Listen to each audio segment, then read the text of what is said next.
नमस्कार. मराठी अपडेट गुरु या यूट्यूब चॅनलवर मी ओमकार सर्वांचं हार्दिक स्वागत करतो. बी-एड ॲडमिशन संदर्भात खात्रीशीर माहिती आपल्या चॅनलवरती दिली जाते.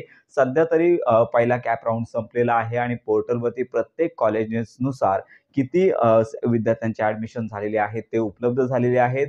इन्स्टिट्यूटनुसार म्हणजेच कॉलेजेसनुसार किती जागा अजून रिक्त आहेत ह्या देखील तुम्हाला कॅटेगरी वाईज पाहता येत आहेत आणि तुमच्या फॉर्मचा स्टेटस ॲडमिशन झाला असेल तर ॲडमिटेड, अजून अलॉट झाले नसेल तर नॉट अलॉटेड, त्यानंतर कॅपमध्ये जर तुम्ही फ्रीज केला असेल तर ॲडमिशन, कॅपमध्ये जर बेटरमेंट ऑप्शन घेतला असेल तर बेटरमेंट, अशा प्रकारचा स्टेटस तुम्हाला त्या ठिकाणी पाहायला मिळत आहे. तर आता यामध्ये सगळ्यात महत्त्वाची बाब म्हणजे सेकंड राऊंड जो आहे तो साधारणतः 29 तारखेला संध्याकाळी 5 नंतर प्रसिद्ध होईल आणि पोर्टलवरती जास्तीत जास्त जागा आहेत त्या सध्या भरलेल्या आहेत. काही जागा शिल्लक आहेत.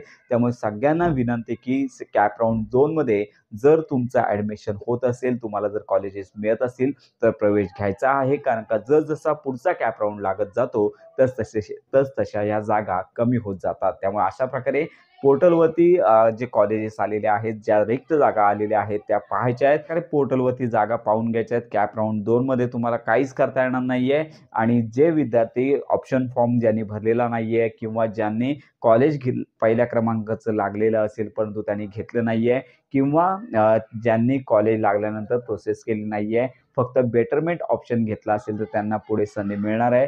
कॉलेजमधून जर तुमचा अर्ज रद्द झाला असेल तर तुम्हाला संधी मिळणार आहे.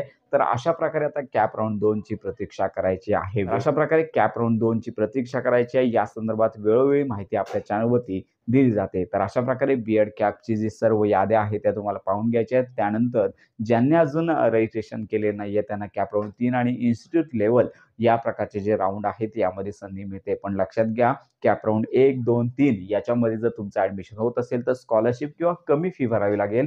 परंतु इन्स्टिट्यूट लेव्हल म्हणजेच मॅनेजमेंट कोटा याच्यामध्ये जास्तीत जास्त फी आकारली जाते. त्यामुळे या सगळ्या गोष्टींचा विचार करून कॅप राउंड 2मध्ये जर तुमचं कॉलेज लागत असेल तर ॲडमिशन घ्या.